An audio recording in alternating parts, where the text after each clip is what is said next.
Hi everyone, I hope you all are doing good. So last classes में हमने क्या क्या किया था? We have done the benchmark disabilities. इस पे मैंने 2 वीडियोस बनाई थी, अगर अभी तक नहीं देखी हैं तो उनको चेक कर लेना। उससे पहले हमने 1.2 और 1.1 कवर करवाया था। आज हम स्टार्ट करेंगे an overview of causes, prevention, prevalence, demographic file of disability, national and global. अगर टाइम मिल पाया तो I can start this as well, cross disability approach. ठीक है, सो बिना टाइम वेस्ट किए वी विल स्टार्ट दी 1.4। ठीक है, आई होप आप खुद भी पढ़ते हुए चल रहे हो थोड़ा सा। ये नोट्स मैंने पहले क्लासेस में करवा चुके हैं। यस, यहाँ से स्टार्ट करना है। Causes, prevention and prevalence and demographic profile of disability and national and global. सो पहली चीज तो लाइक डिसेबिलिटी के कॉजेज क्या होते हैं वो हम पढ़ेंगे। फिर उसको कैसे प्रिवेंट कर सकते हैं, यानी कि उसको इंटरवीन कैसे कर सकते हैं, उसको कैसे रोक सकते हैं। फिर उसकी डेमोग्राफिक प्रोफाइल के बारे में बात करेंगे कि नेशनल लेवल पे क्या है और ग्लोबल लेवल पे क्या है। इसमें थोड़ा छोटा सा है, मैं इसके बाद बुक भी शेयर करूंगी तो उसमें थोड़ा डिटेल में है। ठीक है, तो पहले हम पढ़ते हैं कॉजेज। तो disabilities can have multiple causes which are broadly categorised into genetic causes, environmental factors, accidents और इंजरीज, क्रॉनिक इलनेस और साइको सोशल फैक्टर्स।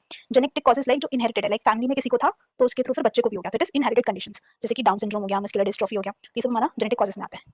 फिर नेक्स्ट है हमारा एनवायरमेंटल फैक्टर्स। एनवायरमेंटल फैक्टर्स जैसे birth complications, infections during pregnancy और mall nutrition, यानी कि जो प्रेगनेंसी के दौरान जो चीजें अराइज होती है, प्रॉब्लम अराइज होती है, तो उसकी वजह से उस बच्चे में डिसेबिलिटी आ गई है। देन नेक्स्ट हमारा है एक्सीडेंट्स और इंजरीज।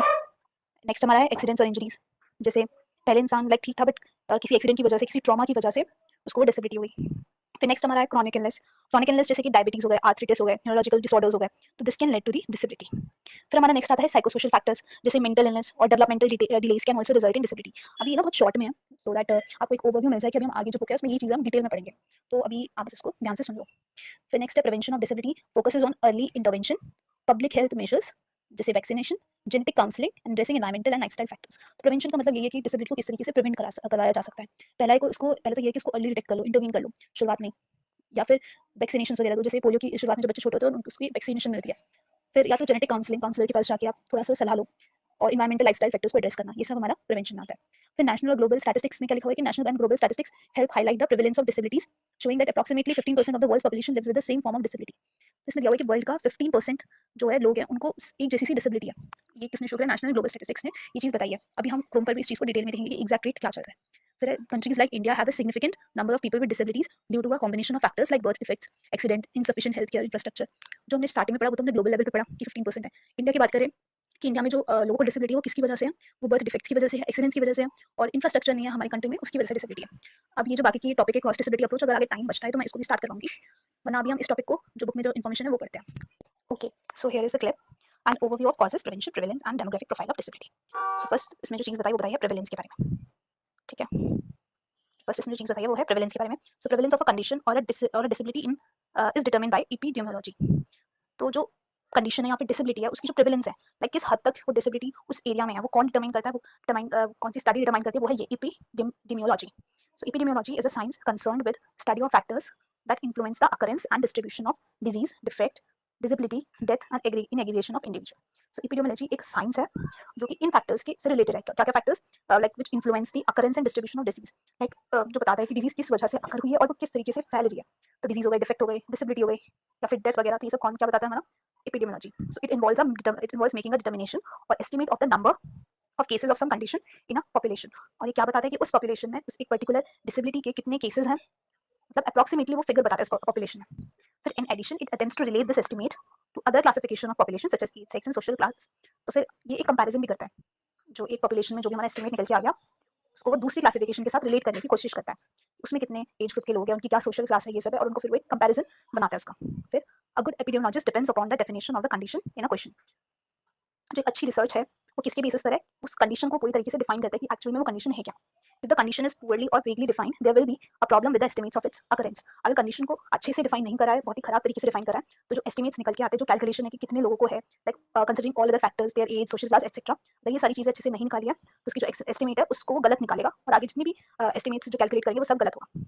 फिर an epidemiologist use two methods for estimating the occurrence of condition in a population, incidence rate and a prevalence rate. तो जो एपिडेमियोलॉजिस्ट है वो दो मेथड से जो कंडीशन कैसे अकर हुई है उसको किस तरीके से कैलकुलेट करता है, वो दो रेट्स के बेसिस पे कैलकुलेट करता है, इंसिडेंस रेट और प्रिवेलेंस रेट। अब वो क्या क्या है अभी हम आगे पढ़ेंगे। So incidence rate refers to number of new cases, like उस एक पर्टिकुलर डिसेबिलिटी के नए cases in population during a specified period of time.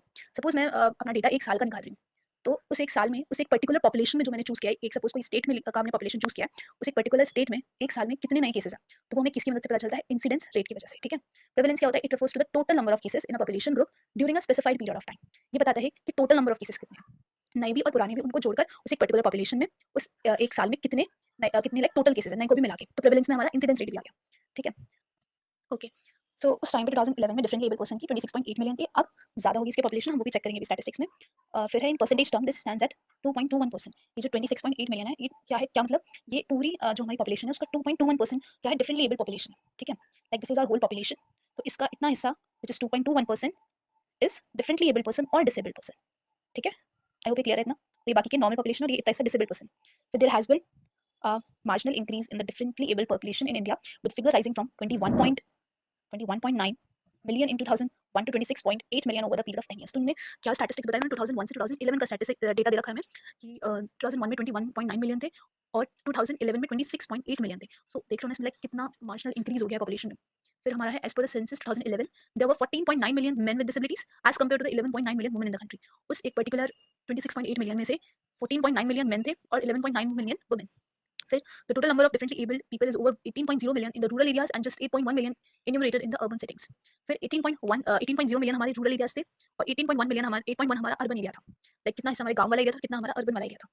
फिर the percentage of main with disability is 2.4%। ये परसेंटेज के टर्म्स में दे रखा है, 2.4% हमारे मेन थे और 2.01% हमारे वुमेन थे। किसका, वो जो एक पर्टिकुलर हमारा 26.8 मिलियन जो था उसमें से 2.4% हमारा 2.41% हमारा मेन था और 2.01% वुमेन। फिर social groups wise analysis shows 2.45% of total disabled population belongs to scheduled caste, 2.05% to the scheduled tribes and 2.18% to other than SC और ST। फिर सोशल ग्रुप वाइज अगर उनको डिस्ट्रीब्यूट करें तो 2.45% हमारी टोटल डिसेबल्ड पर्सन का population का schedule caste था, 2.05 शेड्यूल ट्राइब था और 2.18 बाकी के जो कास्ट है उनका था। फिर about 15% of the world's population lives with some form of disability of whom 2.2 to 4% experience significant difficulties in functioning। फिर the global disability prevalence is higher than previous WHO estimates which date from 1970s and suggested figure of around 10%।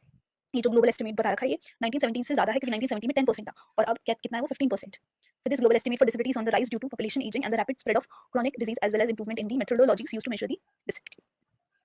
Like क्यों बढ़ रही है हमारी disability, like हमने एक चीज notice करी अभी तक जो भी पढ़ा कि ईयर्स में जो है डिसेबिलिटी का जो परसेंटेज है जो मिलियन में जो उनको एलोकेट किया गया वो बढ़ता ही जा रहा है। क्यों, बिकॉज ऑफ पॉपुलेशन। लाइक समय जैसे जैसे आगे बढ़ रहा है वैसे वैसे पॉपुलेशन भी बढ़ रही है और उसके चलते कुछ फिगर्स इन्होंने बता रखा है कि जो 253 मिलियन पीपल है they are affected by some form of blindness and visual impairment. Like world के बारे में बात करें, इंडिया के बारे में नहीं, जो पूरा वर्ल्ड है उसमें 253 मिलियन जो लोग हैं वो ब्लाइंडनेस और विजुअल इंपेयरमेंट से अफेक्टेड है। और ये क्या है, ये 3.2% हमारी पूरी वर्ल्ड की पॉपुलेशन को रिप्रेजेंट करता है, जो कि मैक्सिको जो कंट्री है उसकी पॉपुलेशन से ट्वाइस है। लाइक जो उनकी सपोज एक्स पॉपुलेशन है तो ये उसका 2x है, लाइक उसका डबल है। ठीक है, फिर 466 million people have disabling deafness and hearing loss. 466 million people को डेफनेस और हियरिंग लॉस है, जो कि 6% है पूरी वर्ल्ड की पॉपुलेशन का, लाइक पूरी यूरोपियन यूनियन के जितने भी लोग हैं उसके बराबर।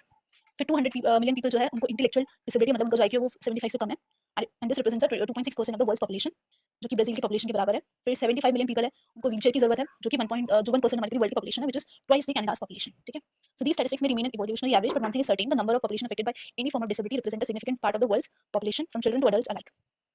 इसने बोला कि ये समय के साथ साथ ये चीजें चेंज होती जाएंगी, परसेंटेज चेंज होते जाएंगे, जो लोग हैं वो बढ़ते जाएंगे लाइक जिनको डिसेबिलिटी है। पर ये क्या है कि ये एक वर्ल्ड का एक मतलब जैसे परसेंटेज है तो ये चीज कांस्टेंट रहेगी कि हाँ इस वर्ल्ड में लाइक इतने लोगों को डिसेबिलिटी है from child to adult. Like it is also important to underline the fact that some people may have multiple disability. तो उन्होंने बोला कि जरूरी नहीं है कि अगर किसी को विजुअल डिसेबिलिटी है तो उसको हियरिंग नहीं हो सकती है, उसको दोनों हो सकती है। तो एक इंसान को 2 या 3 डिसेबिलिटीज भी हो सकती है। So this explains why total number of people with disability in the world isn't equal to the number in the sum of people with disability per disability type. तो इसने एक बात बोली है कि जो टोटल हमारी वर्ल्ड का एक पोर्शन था लाइक 15% समथिंग, उसने बोला कि ये इक्वल नहीं है। लाइक जो हमने यहाँ पे डेटा प्रोवाइड किया है अगर आप इनको ऐड करोगे तो उसकी इक्वल नहीं निकल के आएगा, उससे ज्यादा है। क्यों ज्यादा है, क्योंकि एक इंसान को जरूरी नहीं है कि एक ही डिसेबिलिटी हो, उसी एक इंसान को ब्लाइंडनेस भी हो सकती है, उसी एक इंसान को विजुअल भी हो सकता है, विजुअल इंपेयरमेंट भी हो सकता है और सॉरी हियरिंग इंपेयरमेंट भी हो सकता है। तो इसमें ये बोला कि एक इंसान को एक से ज्यादा डिसेबिलिटी हो सकती है, इसलिए ये इनका जो समय है वो इक्वल नहीं है। वर्ल्ड की टोटल जो पॉपुलेशन है उसका जो एक हिस्सा डिसेबिलिटी का है उसके बराबर नहीं है। So okay, so I want to add some information here. तो हमने अभी तक पढ़ा था कि लाइक 2011 में कितने वर्ल्ड की पॉपुलेशन डिसेबिलिटी में थी और 2001 में कितना था। अभी जो लेटेस्ट न्यूज़ इसमें दे रखा है WHO की रिपोर्ट पे वो 7 मार्च 2023 का है। तो 7 मार्च 2023 के अकॉर्डिंग जो स्टैटिस्टिक्स दिया हुआ है वो भी मैं आपको एक बार बता देती हूँ। तो इसमें लिखा हुआ है कि 1.3 बिलियन, नाउ जो नंबर है वो मिलियन से बिलियन पे पहुंच गया है। ठीक है, सो 1.3 बिलियन जो पीपल है उनको कोई ना कोई डिसेबिलिटी है। Like it represent approximately 16%। अभी जो हमने पढ़ा था 15% था, अब वो इंक्रीज हो गया कितना है 16% वर्ल्ड पॉपुलेशन, यानी कि हर 6 लोगों में से एक इंसान को डिसेबिलिटी है। Some person with disability die up to 20 years earlier than those without disability, यानी कि वो 20 साल पहले ही मर जाते हैं एक नॉर्मल इंसान के अकॉर्डिंग। लाइक अगर सपोज एक नॉर्मल इंसान 85 या 86 की एज पे उनकी डेथ हो रही है तो वो 20 साल पहले यानी कि 66 या 65 की एज पे जिनको डिसेबिलिटी है उनकी डेथ हो रही है। तो ये सब आप देख सकते हो, person with disability have twice the risk of developing conditions such as depression, asthma, diabetes, stroke, obesity, poor oral health. तो इसमें लिखा है जिनको डिसेबिलिटी है उनको ये सारी कंडीशंस होने के ज्यादा चांसेस है as compared to the normal human being. फिर ये सब यहाँ पे दिया हुआ है, तो आप अपनी इन्फॉर्मेशन के लिए इसको पढ़ सकते हो। इसमें आपको जो एक करंट फैक्ट जो एग्जैक्ट परसेंटेज था वो बताना था। ठीक है, आप खुद भी WHO की उस पे देख लेना। Thank you so much. Disability के क्या-क्या कॉजेज़ हैं? Risk factors for the disabilities. पहली है communicable diseases like which is infectious disease such as lymphatic filariasis, tuberculosis, HIV, AIDS, other sexually transmitted disease. तो ये सब वही है जो एक इंसान से दूसरे इंसान में ट्रांसफर हो जाती हैं। तो वो डिजीज़ के बारे में बताया हुआ है। Neurological consequences of some disease such as encephalitis. तो ये सब नाम दे रखे हैं उन्होंने। पढ़ लेने से मीज़ल्स हो गया, मम्प्स हो गए, पोलियोमाइलिटिस हो गई, पोलियो, मीज़ल्स, ये सब। फिर नॉन कम्युनिकेबल डिजीज़ वो होते हैं जो एक इंसान से दूसरे इंसान में ट्रांसफर नहीं होती हैं। Chronic disease such as diabetes, cardiovascular disease, arthritis, cancer. So they also constitute a long term disabilities. तो इनको लॉन्ग टर्म डिसेबिलिटीज़ भी बोला गया है। जैसे कैंसर है, आर्थराइटिस है। बेशक ये दूसरे इंसान में ट्रांसफर नहीं होती, पर ये हमारी आगे तक की लाइफ तक के लिए रहती हैं डिसीज़ेज़। तो इसमें भी लाइक सारे पार्ट वर्ल्ड के पार्ट में इनका इंक्रीज़ देखा गया है। फिर lifestyle choices and personal behaviour such as obesity, physical inactivity, tobacco use, alcohol consumption, illicit drugs that lead to non communicable disease are also becoming major contributing factors. अभी जो ये डिसेबिलिटी ये जो डिजीज़ है नॉन कम्युनिकेबल डिजीज़, ये किसकी वजह से राइज़ होते हैं? जो इंसान का एक लाइफस्टाइल होता है, वो क्या कंज़्यूम कर रहा है, क्या खा रहा है, क्या जैसे लाइक जो 20 लोग होते हैं, जो मोटे लोग होते हैं, वो कुछ भी खाते रहते हैं। सो उनसे क्या है कि उनको लाइफ में आगे जाके दिक्कत होगी।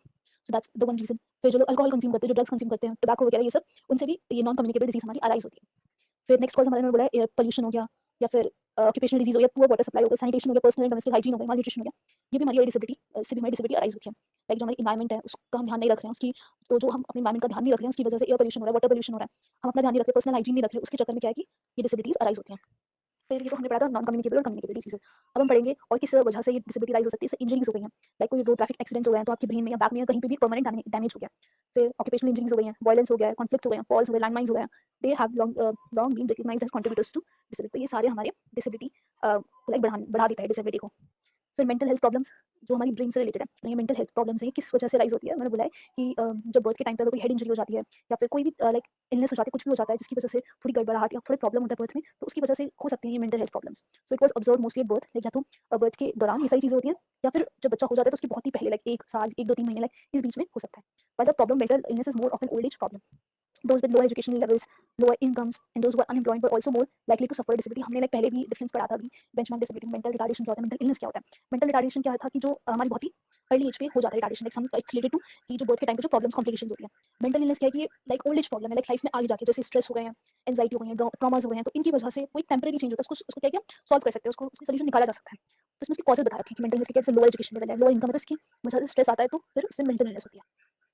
फिर है प्रिवेंशन ऑफ डिसेबिलिटी, उसको कैसे प्रिवेंट कर सकते हैं? जैसे प्राइमरी प्रिवेंशन है, सेकेंडरी प्रिवेंशन है, टर्शियरी प्रिवेंशन है। प्राइमरी नाम से हमें पता चल रहा है कि लाइक शुरुआत में ही जैसे जब डिसेबिलिटी पूरी बड़ी नहीं है, वो शुरू ही हो रही है, it's at the onset of the disability.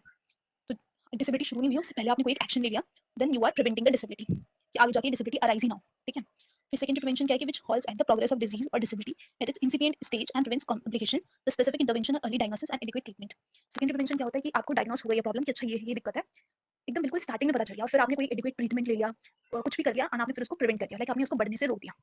Tertiary stage में क्या होता है? All measures available to reduce or limit impairments, disability and minimise suffering caused by existing disability. This phase is also called rehabilitation which includes physical, psychosocial, vocational measures taken to restore the patient back to normal or near normal condition. इसमें क्या होता है? उन measures को ले रहे हो जिससे कि आपका जो नॉर्मल कंडीशन है आप उस पे वापस आ सको। उसी हम टर्म को बोलते हैं रिहैबिलिटेशन, जो हमारी स्किल्स लॉस्ट हो चुकी हैं उनको रिकवर करने में मदद करता है, जैसे फिजिकल, साइकोसोशल, वोकेशनल मेजर्स।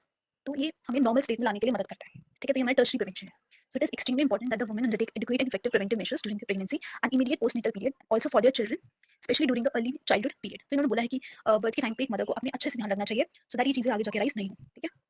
फिर इसमें बस ये है कि इन्होंने प्रिवेंटिव मेजर्स बता रखे हैं, आप पढ़ लेना इनको घर पे जाके, जनरल प्रिवेंटिव मेजर्स। ये तो आप लाइक इट्स अंडरस्टूडेबल, तो आप इसे खुद भी पढ़ सकते हो, समझ के लिख सकते हो कि ड्यूरिंग प्रेगनेंसी वगैरह ये सब you can read it on your home. So यहाँ पर अब ये सारा कॉन्सेप्ट हमारा कवर हो गया है। ओके, सो अभी हमने रिसेंटली पढ़े थे causes and prevention, prevalence, demographic profile, सब हमने पढ़ चुका है। अब हम नेक्स्ट पढ़ेंगे what is cross disability approach, यानी कि इसका कॉन्सेप्ट, मीनिंग, इंपॉर्टेंस और इंटरवेंशंस, ठीक है? So cross disability approach emphasizes recognizing that people with different types of disability may share common experiences and challenges such as access to education, employment, healthcare and social services। यानी कि बेशक जिन disabled person होते हैं उनको अलग अलग disability हो, यानी कि एक को हियरिंग इम्पेयरमेंट हो सकता है, दूसरे को विजुअल इम्पेयरमेंट हो सकता है, यानी कि उनकी डिसेबिलिटी अलग हो सकती है, लेकिन उनके जो एक्सपीरियंसेस है वो कॉमन रहते हैं। जैसे कि दोनों को ही शायद एजुकेशन लेने में दिक्कत हो, दोनों को ही इंप्लॉयमेंट नहीं मिल पा रही हो, दोनों को ही हेल्थ केयर अच्छे से फैसिलिटीज नहीं मिल पा रही हो, सोशल सर्विसेज नहीं मिल पा रही है, सो उनके एक्सपीरियंसेस कॉमन है, बस डिसेबिलिटी अलग है। तो ये कॉन्सेप्ट हमारा किसमें दे रखा है? क्रॉस डिसेबिलिटी अप्रोच में। So next point is instead of addressing each disability separately, this approach advocates for more inclusive system and interventions that cater to the broad range of needs shared by individuals with various disability। तो इसमें उन्होंने बोला है कि rather than कि आप एक हर एक डिसेबिलिटी को अलग अलग एड्रेस करो, आप एक इंक्लूसिव सिस्टम, इंक्लूसिव मतलब जो इन सारी डिसेबिलिटीज को इंक्लूड करता हो और उनमें फिर इंटरवेंशंस देखो कि किस तरीके से उनको रोका जा सकता है और जो ये डिसेबल्ड पर्सन है इनकी जो नीड्स हैं, इनकी जो रिक्वायरमेंट्स है उनको फुलफिल कर सके, उनको केटर कर सके। उसके लिए हमें क्या चाहिए? एक इंक्लूसिव सिस्टम, ठीक है? फॉर एग्जांपल इन्होंने क्रॉस डिसेबिलिटी इंटरवेंशंस के दे रखे हैं, जैसे एक्सेसिबल एनवायरनमेंट्स बना दिया, रैम्प्स बना दी, टेक्टाइल पार्ट्स बना दिए, साइन लैंग्वेज इंटरप्रेटर्स बना दिए, फिर providing technology solutions, assistive devices, screen readers, then promoting inclusive education that adapts to to the needs of all learners regardless of disability. तो ये सब है। फिर इसमें इंपॉर्टेंस दे रखा है क्रॉस डिसेबिलिटी अप्रोच का, ठीक है, जैसे includes best solutions for all. At this approach focuses on designing interventions and services that are accessible to people with a range of disability, यानी कि वो लाइक किसी भी इंसान को अगर किसी भी तरीके की डिसेबिलिटी है, लेकिन हमें एक ऐसा एक्सेसिबल एनवायरनमेंट डेवलप करना चाहिए ताकि उसे कोई भी यूज कर सके, चाहे उनको कोई भी डिसेबिलिटी हो। Instead of like rather than कि आप उसे अलग-अलग एड्रेस करो डिसेबिलिटी को, एक इंक्लूसिव एनवायरनमेंट सेटअप होना चाहिए जो सबके लिए हो। Universal design principles like ramps, ये सब वही है जो हमने स्टार्टिंग में पढ़ा है। फिर शेयर्ड चैलेंजेस, डिसेबिलिटीज बेशक अलग हो सकती है लेकिन उनके चैलेंजेस वही रहते हैं, उनके एक्सपीरियंसेस सेम रहते हैं। ये जैसे कि हमने दे रखा है इनएक्सेसिबिलिटी, एक्सक्लूजन, स्टिग्मा, डिस्क्रिप्शन, तो ये हर तरीके का जो डिसेबल इंसान जो है वो फेस करता है इन प्रॉब्लम्स को। तो उन्होंने बोला कि इनको रिकॉग्नाइज करो, इन चैलेंजेस को रिकॉग्नाइज करो, और इनको एड्रेस करो, और फिर उससे रिलेटेड आप सॉल्यूशंस निकालो। फिर अगेन उन्होंने बोला कि इक्वल अपॉर्चुनिटीज प्रमोट होनी चाहिए, सबको इक्वल अपॉर्चुनिटीज मिलनी चाहिए, एजुकेशन में, एम्प्लॉयमेंट में, हेल्थ केयर में, सोशल पार्टिसिपेशन में। फिर एफिशिएंट यूज ऑफ रिसोर्सेज, कि जो कॉस्ट डिसेबिलिटी अप्रोच है ये कॉस्ट इफेक्टिव भी है और एफिशिएंट भी है। ये सारे लोगों की नीड्स को भी कैटर कर रहा है और उनको एक इंक्लूसिव एनवायरनमेंट प्रोवाइड कर रहा है। ठीक है, तो वही एक चीज़ को यहाँ पे बार-बार लिखा हुआ है, जिसमें बहुत अच्छा एग्जांपल भी दिया हुआ है कि एक टेक्नोलॉजी होनी चाहिए लाइक ऐसे स्क्रीन रीडिंग और speech to text software benefits both individual with visual impairments and those with hearing impairments. जैसे कि एक स्क्रीन है, उस पे कुछ लिखा हुआ है, तो उस लिखे हुए को वो चीज़ बोले भी, ताकि जिनको दिखाई नहीं देता वो सुन के लाइक पता लगा सके क्या लिखा हुआ है, और जिनको सुनाई नहीं देता वो देख सके कि उस पे क्या लिखा हुआ है। ठीक है, तो एक ऐसी टेक्नोलॉजी होनी चाहिए। फिर legal and policy supports, like supportive policies होनी चाहिए, जैसे कि इंडिया में आरपीडब्ल्यूडी एक्ट है जो कि इनको सपोर्ट करता है, इनके राइट्स को, ये सब। फिर यहाँ पे कुछ इंटरवेंशंस के बारे में बात करिए। Interventions for individual disabilities refer to the strategies, services, programs designed to address their specific needs, enhance their abilities, and support their full participation in society.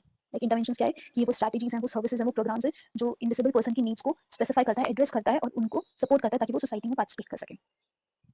तो ये interventions like vary करते हैं, vary मतलब जिस जिस तरीके की disability होती है उसके according अलग-अलग interventions यहाँ पे बताए गए हैं। जैसे medical and therapeutic interventions, physical therapy हो गई, ऑक्यूपेशनल थेरेपी हो गई, स्पीच एंड लैंग्वेज थेरेपी हो गई, बिहेवियरल थेरेपी हो गई। फिजिकल थेरेपी उनके लिए होता है जिनको मूवमेंट में प्रॉब्लम्स होती हैं, जैसे सेरेब्रल पॉल्सी की कंडीशन होती है, मस्कुलोस्केलेटल की होती है। फिजिकल थेरेपी में जैसे जो मूवमेंट से रिलेटेड है, बैलेंस से रिलेटेड, कोऑर्डिनेशन से रिलेटेड, उसके लिए फिजिकल थेरेपी।